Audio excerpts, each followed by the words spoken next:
Said that after the game, maybe there was a little bit more to the story of the plane thing. Maybe you could say more, or No, I'm meeting with university officials today, Okay.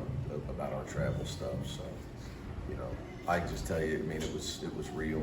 We're lucky, extremely fortunate. So, with me, everything goes back to movies. So it's like I told the staff.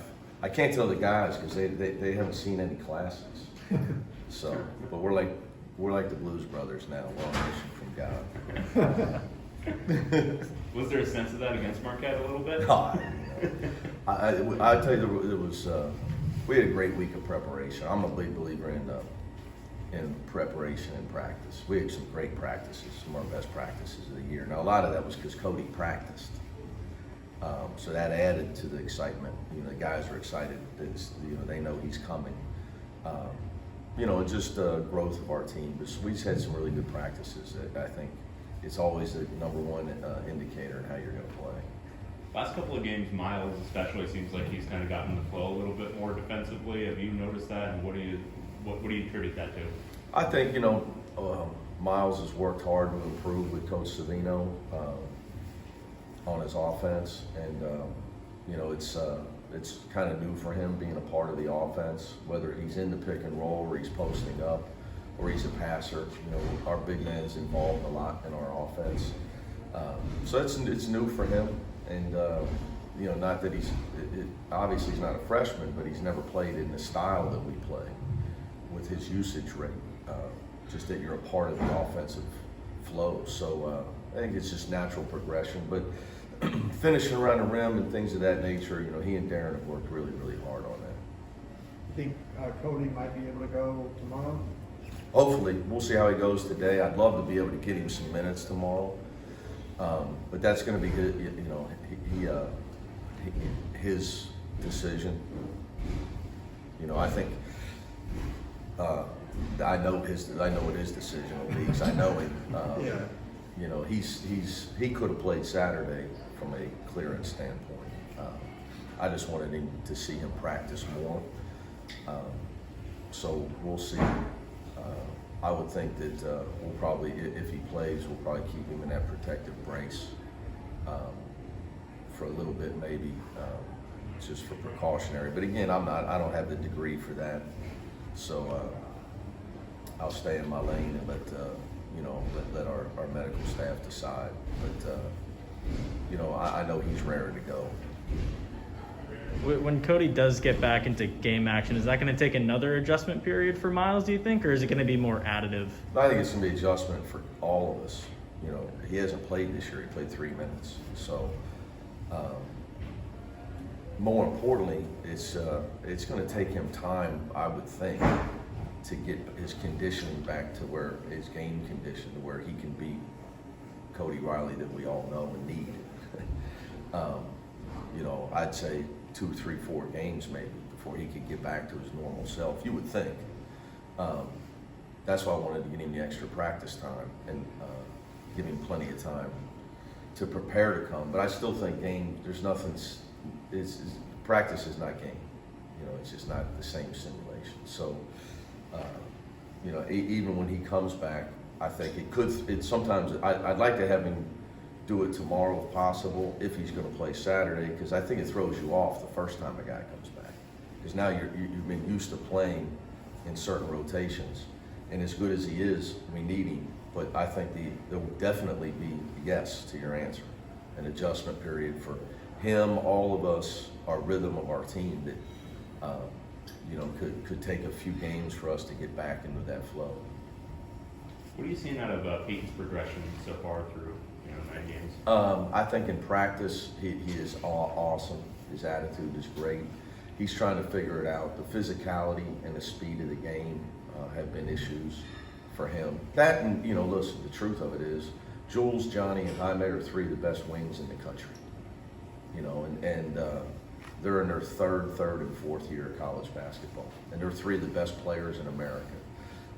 That being said, though, I think Peyton is super talented, and it's just a matter of time for him, and he's still trying to get on balance. You know, a lot of his offenses where he's just still off balance a lot. And that's because he has a high center of gravity, because he's tall, and the college game is physical, and it's a tight, compact game. So, but that's my job. My job is to get him comfortable, get him where he's finishing around the rim better at a higher finishing rate. But he's improved defensively. His rebounding has really improved. And you know, when I say that, you don't see it as much because he plays more in practice than he has recently in the games. But I think that, you know, that's all going to change in time. I have the utmost confidence in who he's going to be as a player, because his attitude is tremendous. Do you think the team just generally has kind of recaptured its identity these last couple of weeks that you wanted? Oh yeah. Like I told you, well you weren't there because you were on the sprint to get to the after we played UNLV, right? You were on the sprint to the plane with our radio guys. Yeah, I told him it's nice to have my team back. You know, you got to be able to defend. You got to be able to win when the ball doesn't go in. Like, I've obviously had, do a lot of film study. I kind of scout us, and our staff scouts our opponents. And I mean, Johnny missed a lot of shots against Marquette. He never misses. And we didn't finish around the rim 4 or 5 times point blank because we decided to challenge a shot blocker or just didn't finish. But we're still able to win convincingly because of defense. So you have to be able to win that game where you don't play great on offense. You're trying to get to a point where you can win 6 in a row in March. You're going to have to win different ways. You're not always going to be hitting on. You're going to run into Michigan who you can't score on, and you got to beat them with your defense. Other teams, you might have to beat them with your offense or your rebounding. So to me, you got to be able to win different ways. So what we talked about, our last 5, man. Yeah. So you're right. I agree. But also, my concern in our last 5, our field goal I always have Alex do our last 5 games. For me, and our field goal percentage is down. So I've been, spent Sunday, dissecting that, why. Our points per game need to get back up, but our field goal percentage needs to get back up. And that always goes back to, well, we're not getting as many layups as we got earlier, and we're not finishing around the rim the way we need to finish around the rim, and maybe too many hard shots at times. So we show that, talk about that with the guys, because can't just play. As Bill Walton will say, he always says, "Coach, don't forget offense." How he is. Give me offense, which I'm all for offense. Yeah. Because then you can win when you can't stop the other team. So you got to get better at everything. But I'll tell you, for a 4-guard team, the thing that's been the most consistent for us is our rebounding. I mean, we're almost +10 on the glass. And we only play one big guy, and we played without Cody, and we're almost +10 on the glass.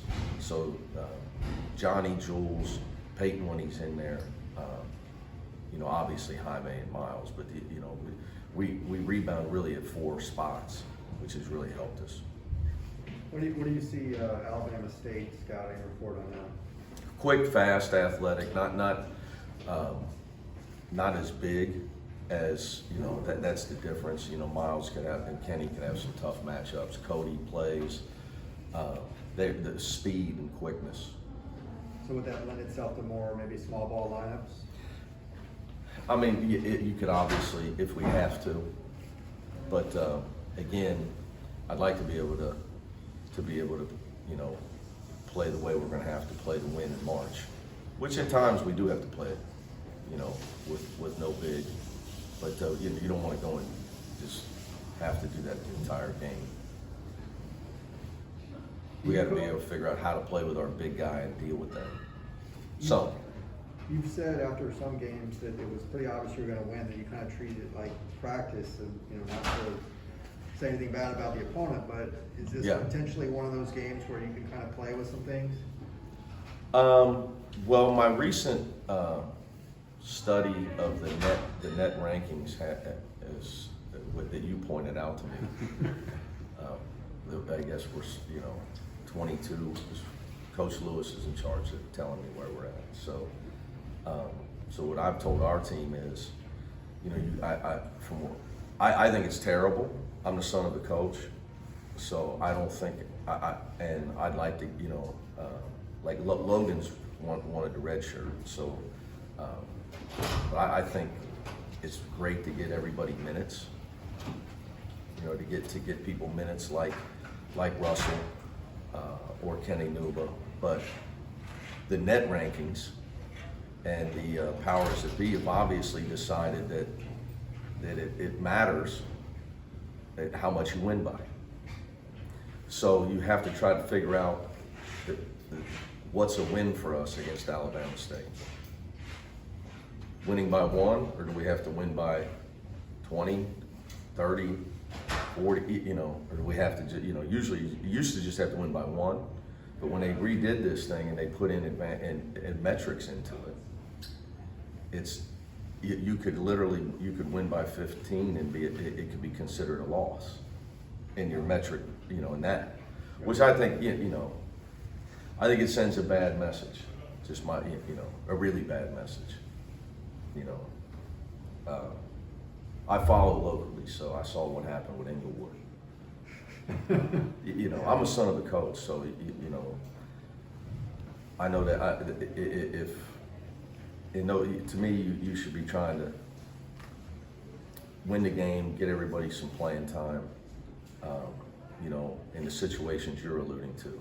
But I've told our team the facts, here's the facts of the way the NCAA is doing this. So we need to be ready to rock on Wednesday night and hitting on all cylinders to get ready for Saturday as well. Right. I know, just to bring it back to movies for a second, I know a while ago you were telling me that you were done with Marvel movies once Iron Man was gone. Are you seeing Spider-Man this week? Yeah, I'm sure I'll see it Sunday. Sundays is my Sammy day. You know, we're gonna go. I told, well, this is what happens when you have a 15-year-old daughter. He said, you want to spend some time together?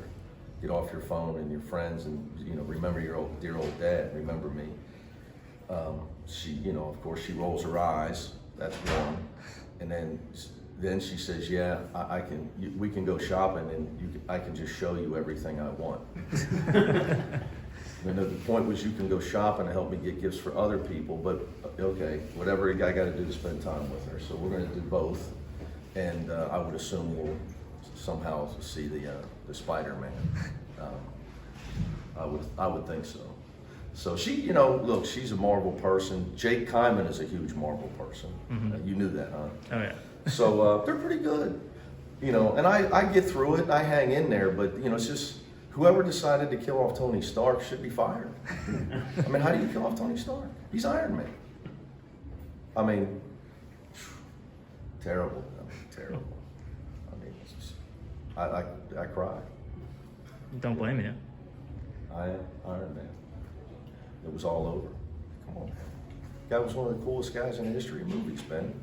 Did you see Iron Man? I've not. Come on. Oh, come on. Do you know that Die Hard is a Christmas movie? No, I'm on the other side of that debate. You disagree? Yeah, my girlfriend and I go back and forth Do all the time. you think it's a quality movie? Yo, I love the movie. Okay. Just not really Christmassy. Right. I agree with you probably. Do you remember when Lethal Weapon, they had the Yeah. Christmas tree? It's Yeah. not a Christmas tree. Yep. Are we boring you with our No, this is movie? good This stuff. is awesome. This is quality content. Yeah. There's nothing new come out really either. I had to turn one off the other day. So the Rock and Ryan Reynolds do movies, Netflix. I thought you were talking about The Rock, the classic Sean Connery movie. No, that's it. The Come on, elite yeah. movie. Come on. Come on. Are you kidding me? Do your best. Remember that one? Losers always mind about their Yeah. Yeah. We can't say. We can't say the final line. I say that to my team all the time. When they tell me they tried their best, Yes. I give them the Sean Connery line. All right, man. All right, thank you.